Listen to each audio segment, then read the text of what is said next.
Et salut tout le monde, c'est Swoozy, on se retrouve pour une nouvelle vidéo. Alors aujourd'hui c'est une petite vidéo spéciale, je sais pas trop ce que ça va donner, mais clairement on part sur un concept que je n'ai jamais vu autre part.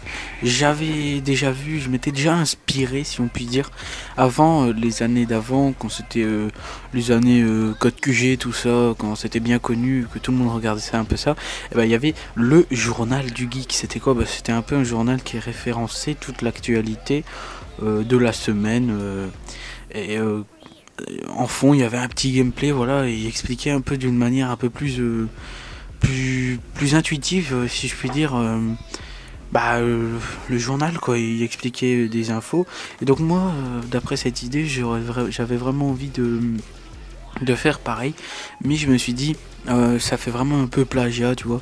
Donc je me suis dit je vais faire un autre concept. Donc moi mon concept ce serait, je me fixe 6 thèmes. Donc je crois qu'il y en a 6, ouais, je me fixe 6 thèmes et toutes les semaines je garde les mêmes 6 thèmes, mais je présente quelque chose de la semaine. Alors ça peut être un peu plus grand que la semaine, ou alors ça peut être quelque chose que j'ai choisi parce que j'aime vraiment bien, j'ai envie de parler de ce sujet. Mais clairement, je ne promets pas l'épisode par semaine, j'essaierai de le faire le plus souvent possible, mais parce que ça prend beaucoup de temps quand même. Là j'ai pris 3 heures facile à préparer, 3-4 heures, mais c'était la première fois que je le faisais, donc rien que la documentation 3-4 heures, mais c'est pas vraiment grave parce que c'est la première fois, donc ça ira plus vite les prochaines fois. Donc on va tout de suite commencer. Je suis désolé, je ne sais pas trop ce que ça va donner, mais on y va tout de suite.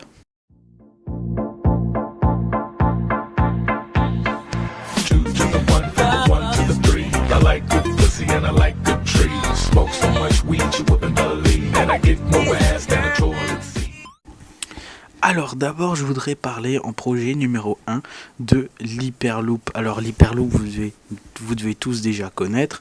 L'Hyperloop c'est tout simplement un train du futur, si on peut dire. C'est comme un train, il va à 160 km/h en une seconde. C'est 3 fois plus rapide qu'une Formule 1. Pour en une seconde il va à 160 km/h. Alors sa vitesse maximale c'est 1200 km/h. Et ça ferait Paris-Marseille en 40 minutes. Alors moi j'habite en Belgique, mais je dis Paris-Marseille parce que je sais que c'est un exemple concret. Si je peux donner un autre exemple, ce serait San Francisco-Los Angeles en 30 minutes. Alors les premiers tests, il y a déjà eu un test qui a été fait par la compagnie Hyperloop One, et le test a été fait en Nevada. Et alors c'est tout simple. Ça fonctionne, enfin c'est tout simple, c'est pas simple du tout. Ça fonctionne à la propulsion électromagnétique et c'est l'énergie fournie par le soleil. Et donc en gros, ça irait dans le futur, on imagine que ça irait dans un genre de tube et sous basse pression, et ça irait super vite, et ce serait un peu voilà le truc du futur. Alors celui qui a créé ce projet, il s'appelle tout simplement Elon Musk, vous devez le connaître, c'est genre un pionnier, je dirais, des nouvelles inventions. Vraiment c'est un mec que je trouve plutôt super, voilà quoi. Il est cool quoi, il fait des trucs sympas, parce que là par exemple il a lancé l'idée, il a fait tous les brevets et il les a laissés en open source, si je peux comparer, ce serait un peu comme la musique de No Copyright Sound. En fait il l'a créé, il la laisse là, et puis tout le monde peut l'utiliser. Alors là c'est pas encore totalement créé, mais tout le monde peut participer au projet quoi, tout le monde peut travailler à ce projet, et tout le monde peut développer un peu l'idée, l'Hyperloop quoi, parce que c'est en fait il a lancé l'idée, donc voilà, j'espère que les gens continueront sur cette voie.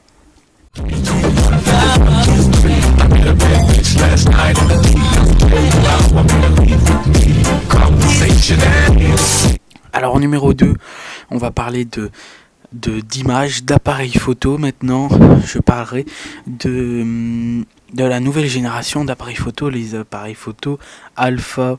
Alors là je parle du Sony Alpha 99 II ou 2, c'est un nouveau type, c'est le type alpha. Et donc, qu'est-ce qui fait ce type alpha? Il est tout simplement meilleur. Donc, il va jusqu'à 12 images par seconde. Donc, quand vous mettez en mode rafale pour faire clic, clic, clic, clic, clic, c'est 12 images par seconde, les gars. Je sais pas si vous vous rendez compte ce que c'est, mais c'est énorme.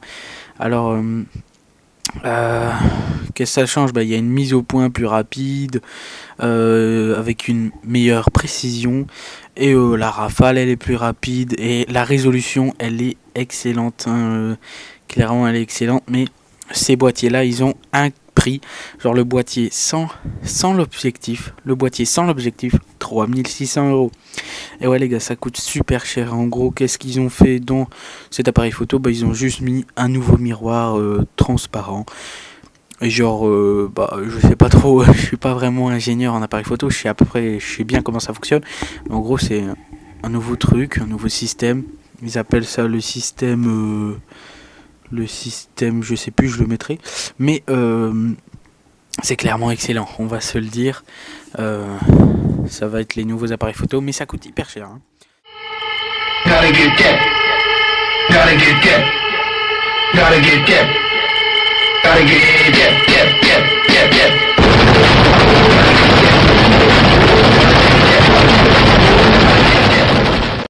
Alors en 3, on va parler simplement de l'audio Sennheiser. On va parler de Sennheiser maintenant. Sennheiser a un nouveau micro et un nouveau casque. Alors le nouveau micro, comment il s'appelle? Il s'appelle le Ambeo VR Mic. Alors qu'est-ce que c'est que le Ambeo VR Mic? Le Ambeo, c'est une nouvelle gamme de produits, de produits autour de la 3D. C'est une nouvelle appellation qu'ils ont donnée en gros, et c'est des produits qu'ils vont faire pour la 3D. Donc c'est bien parce que ils participent un peu au développement de la 3D au 360 degrés. En fait, ça fait que le son, quand vous regardez une vidéo en 360 degrés, il sera tout simplement tout autour de vous.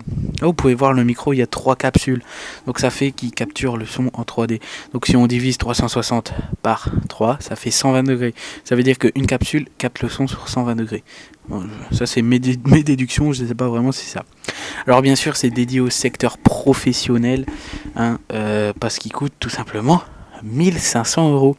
Alors comme ça on dirait pas, parce que c'est un micro un peu wow, tu dis wow, ça coûte cher, blablabla et tout.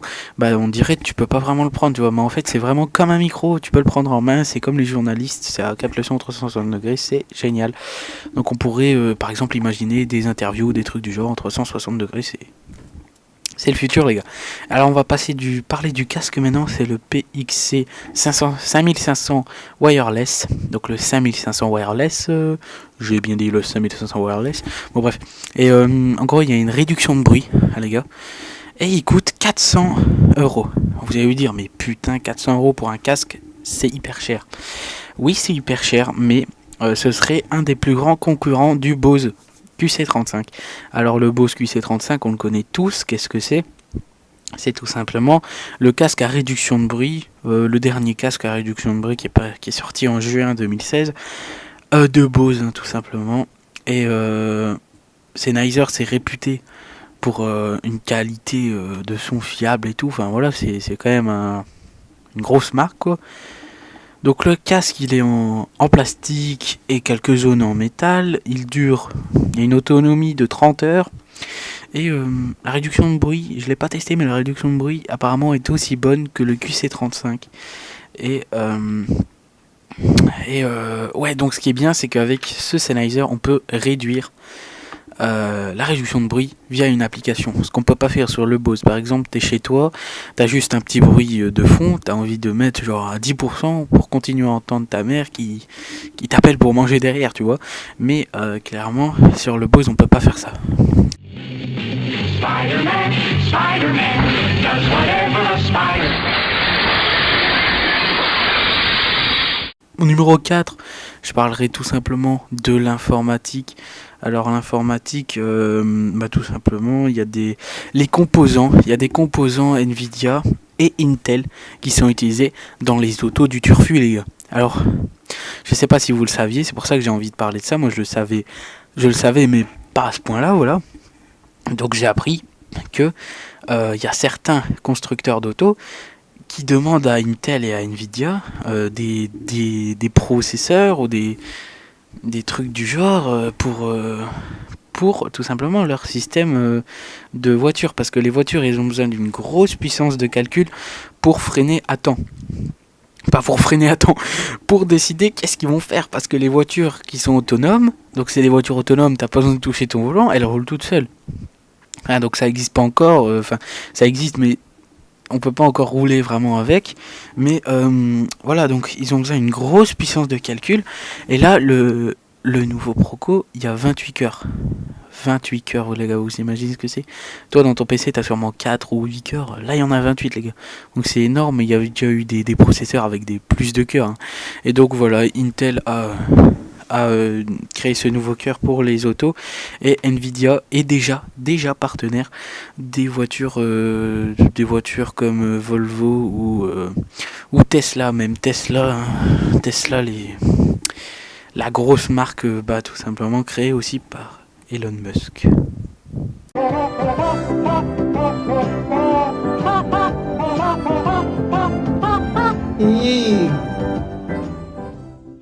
Alors en numéro 5, je parlerai de films. Le film de cette semaine, c'est tout simplement XXX Reactivated. Alors c'est un film avec Vin Diesel et je l'ai choisi parce que il sort le 11 janvier si je me trompe pas, et il a l'air plutôt génial, hein, franchement les gars, la musique elle est plutôt badass, les effets spéciaux je trouve qu'ils sont un peu mal faits, mais des fois on voit que c'est un peu mal fait, mais autrement je trouve que ça va franchement. Et ouais, donc en 2017 les gars, ce sera une année de ouf pour les films, parce qu'il y aura Deadpool 2, Avatar 2, Conjuring 3, Iron Man 5, enfin des trucs de ouf, des trucs de folie les gars. Ou Iron Man 4 ou... Putain les gars, c'est une honte quoi, je ne sais plus. Bon bref.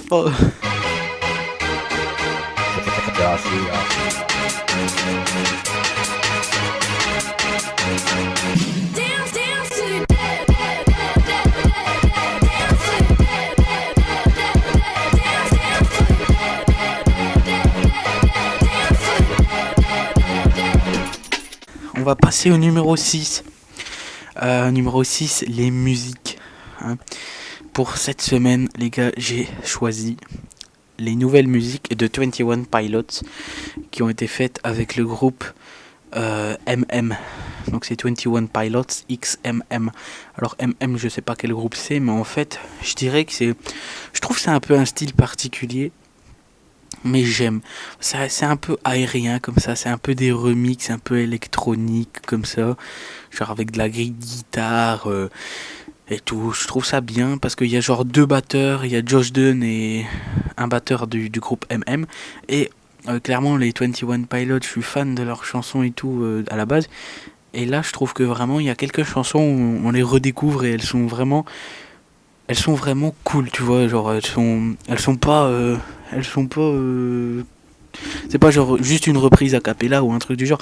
Non, c'est vraiment là, c'est pas vraiment les mêmes chansons, ils ont rajouté des notes, ils refont certains passages, c'est vraiment cool les gars. Elle est sortie cette semaine, hein. Ils ont ressorti pas tout leur album, mais des chansons qui ont très bien marché.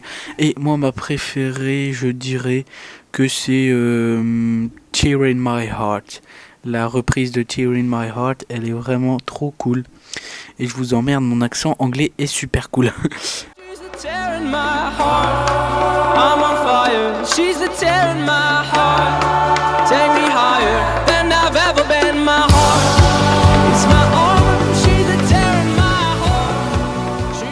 Et alors, comme on dit tout simplement, comme on dit au Cambodge, si tu avales la noix de coco, c'est que tu fais confiance à ton anus. Voilà, merci, c'était le journal de la semaine, hein, tout simplement. J'espère que vous avez aimé cette vidéo. N'hésitez pas à laisser un putain de pouce bleu, sa mère la grosse te pue. Merci les gros mots, et de vous abonner parce que j'aime bien ce projet, je compte en refaire. Et c'était super cool, je kiffe, je like, bisous bisous, au revoir. Fils de chien, mec, j'ai mis les shaders, c'est trop stylé, ça, maman la pute. Putain d'enculé de jeu. Oh putain. Ouais, sa mère la pute. Ah.